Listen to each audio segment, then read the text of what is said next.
YouTube world, man. Boxing YouTube world. What it is, what it do is nocturnal thoughts coming at you, man. Just left the chiropractor. You know what I'm saying? Got some ultrasound therapy. Got a realignment. So I'm on the mends. I'm feeling a lot better.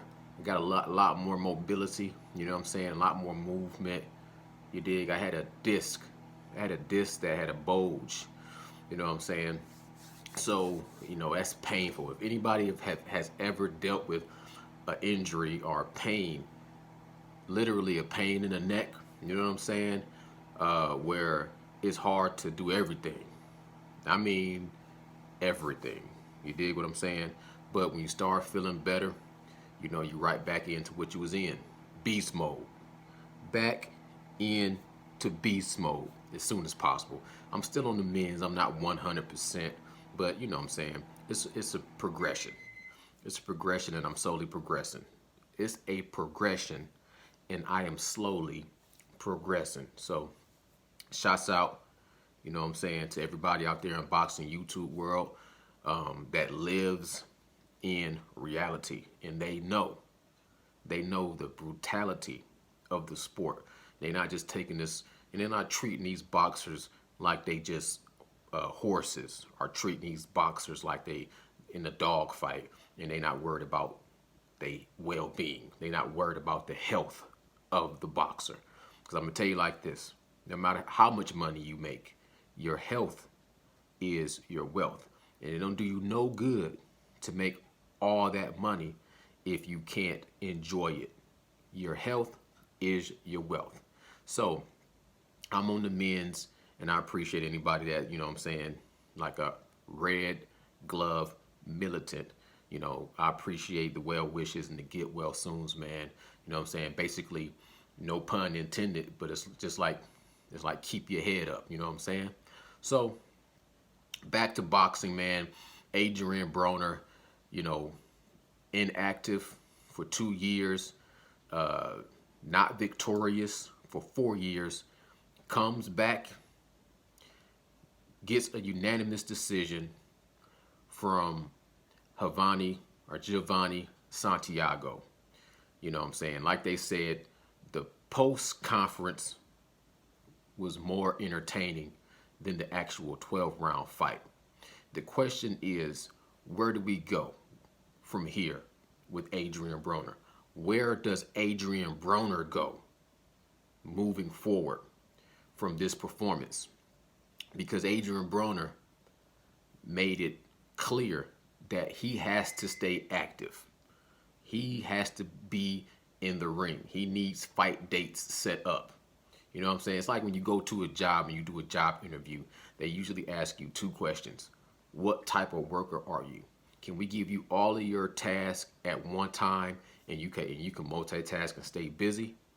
Or do you prefer to get your jobs handed to you in small increments where you need to be micromanaged?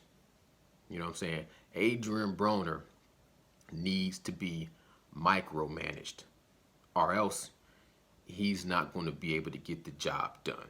He has to stay busy. If he's not busy, he's going to wander off. He's like the kid on the baseball field that is caught paying attention to the butterfly, and you know what I'm saying, misses the a pop ball that comes straight up to him and is coming his way, and instead of him catching the ball, he's over here playing with butterflies. You know what I'm saying? Adrian Broner says he has, several different vices, several different addictions that are counterproductive to the sport of boxing. He says he's fighting law cases more than he's fighting in the ring. He's battling with a sounds like he's battling with a sex addiction, with a gambling addiction, with the alcohol addiction. You know what I'm saying? And it's well known. He said, before the fight, I had $13. After the fight, I got $13 million. This weekend, we're going to flip bottles, pop bottles, and have a lot of sex. But then after that, we going back into the ring, back into training, should I say. Now, I always said Adrian Broner has showed a lack of consistency. Adrian Broner self sabotages his career, his success. Like he made his video, his album, you know what I'm saying, still adapting to fame. And I'm like, dude, you're not even really all that famous yet. You're not really famous, and you adapting to fame. You're not really rich, but you want to go into stores and throw your money around, say I don't take no loose change, and you throw up your money in Walmart. You want to make videos flushing money down the toilet stool. You know what I'm saying? Like you want to take old small faces of 20s out of your little money stack, and you want to burn them and throw them on the ground and do all these stupid things. And then you want to be caught up in cases after case after case, DUIs, child support issues, and you want to throw yourself on the mercy of the court, talking about how you don't have no money, you have to loan some money from your friends and things like that. All that stuff is irrelevant to a certain extent, because that's just drama stuff. We want to keep it about boxing. So we see you not living a boxing lifestyle, you know what I'm saying, consistently. You're not eating and sleeping and training boxing. But then you got into a situation where you had to. I believe COVID-19 put you in a situation where you had to train. You gained over 40 pounds and you were addicted to alcohol. So you were able, and I give you props. I give you props for being able to man up and admit you had some issues that you had to deal with. So you were able to, chill out on the drinking. You even were able to sustain from having sex with your wife enough to go back into training and lose that weight and overcome depression. You know what I'm saying? And I feel like those things right there do deserve to have a positive light shine down on them, because there's nobody perfect. You know what I'm saying? And as polarizing as Adrian Broner is, I still feel like he has the potential to do more good than harm in boxing. He has the potential to do very well in boxing, to be very inspirational, and to inspire the future to come up and see how, you can come from dysfunction, you can come from issues, you can get yourself together, and you can be a good champion and a good role model. He has that potential outside of the ring more than he has it inside of the ring, in my opinion. Outside of the ring, I think I put it like this.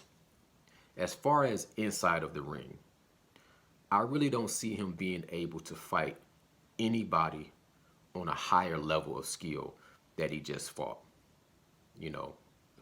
Gervonta Santiago.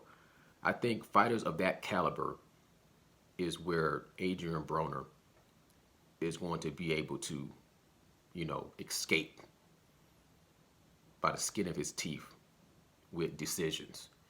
I don't see him being able to ever going back to being the young Adrian Broner that was truly a problem. You know what I'm saying?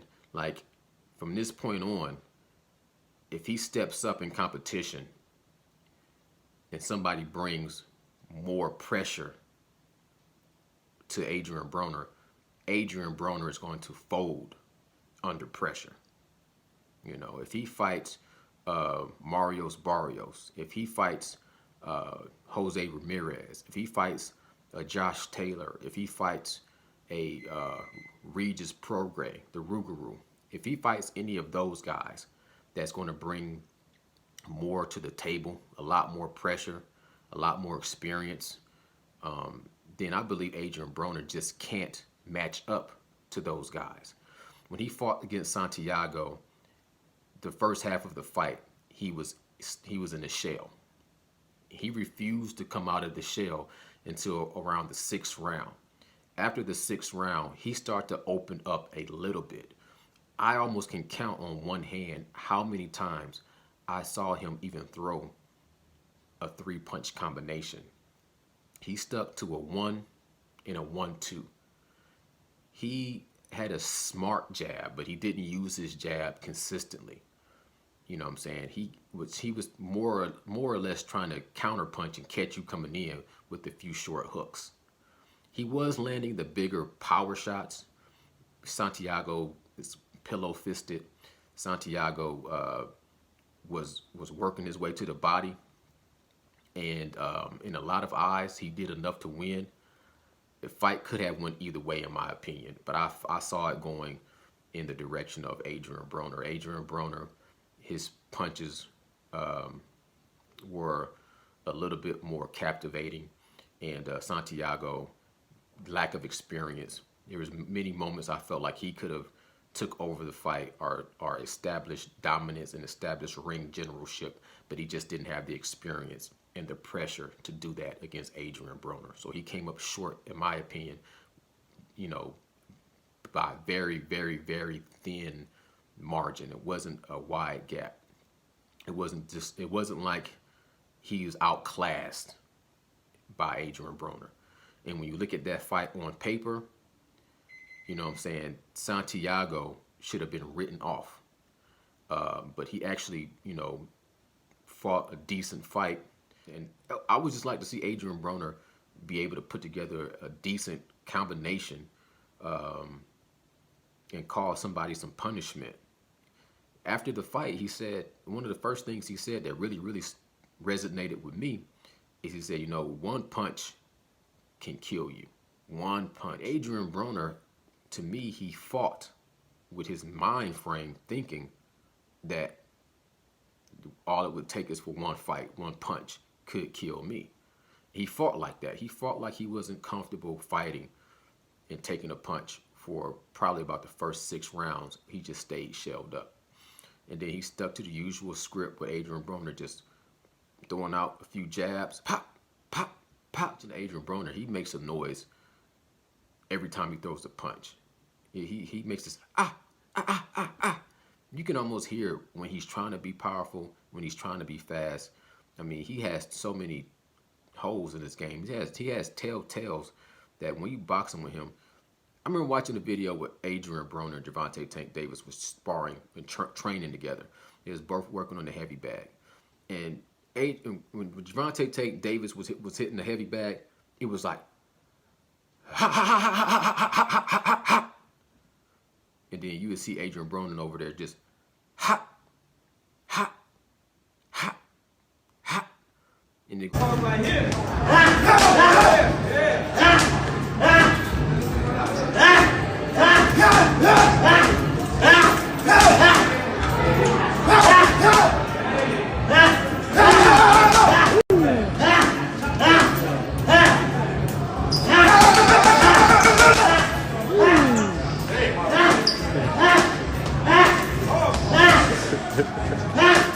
Go back to Gervonta Tank Davis. Ha ha ha ha ha ha ha ha ha. Go back over to Adrian Broner. Ha ha ha. It's like reminding me of Harlem Nights, man. Harlem Nights with Arsenio Hall, you know what I'm saying, chased down Eddie Murphy. Quick! What happened to my brother, Quick? Yo, man, I don't know what you're talking about! That's bullshit, man! You know what I'm talking about!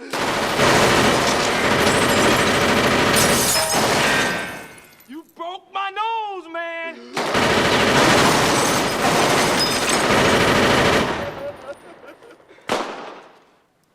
Yo, man, I'ma say it one more time! I don't know what the fuck y'all are talking about, and I suggest y'all let me go on my way! Oh, really? Oh, really?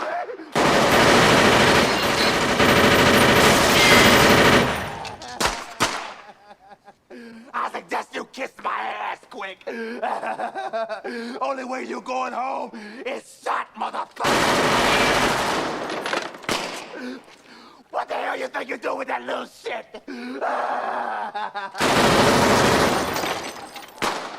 Stop it! Stop it! Don't shoot that little motherfucker no more! Pop, pop, pop. You think you training like that, but you're not gonna fight like that. You know, Adrian Broner get into the ring, it's the same way he fight.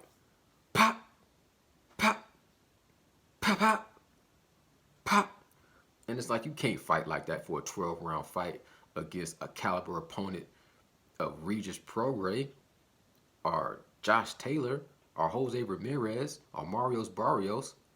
I kind of want to see Adrian Broner go into the fight with Teofimo Lopez. Way to introduce myself to 140, you know. And Adrian Broner, he says he can get down to the 140. He say it's just because of the COVID and the way they got things trained and set up, he couldn't get down to the 140 for this fight. So they had to make adjustments, let him fight at the 147. But he won't be able to use that same excuse again. Now you know what you're dealing with. Get down to 140. Teofimo Lopez has always been making it well known that he's a big 135 pounder. He's trying to get out of the 135. So 135, you know what I'm saying, he goes up to 140. Adrian Broner goes down to 140. Teofimo Lopez versus Adrian Broner. Well, I feel like that'd be a good fight to get Teofimo Lopez introduced to 140, and that'll put him right there where he can look at Jose Ramirez and Josh Taylor, whoever wins that. But Adrian Broner, let me go back to AB, because he just did the same thing that I thought he was going to do. He wants to look good. He wants to make every punch. He wants to enamor every single punch he lands. He likes to take a picture and enamor it. He's fighting for money. And I think there's a little bit left in the tank for him to where he might get that motivation to say, I need the money, but everybody's counting me out. And I need to reinvent myself to do what no one expects me to do. And that's to come out and fight like a warrior and fight somebody that's tough with a name, with a good resume, and fight him and beat him. And that would set the record straight on what type of a fighter I am, type of fighter I was, and the type of fighter I will be. And it'll change the narrative of your legacy of people just clowning. Oh, he's just a clown. He's a buffoon. He always has to say the most ridiculous things after a post-conference, you know. And pretty much, you know, want to clown you. They want to turn you into a clown. You know what I'm saying? Turn you into a boxing clown. Being more infamous than famous. You know what I'm saying? Being... Keep working. Clutch.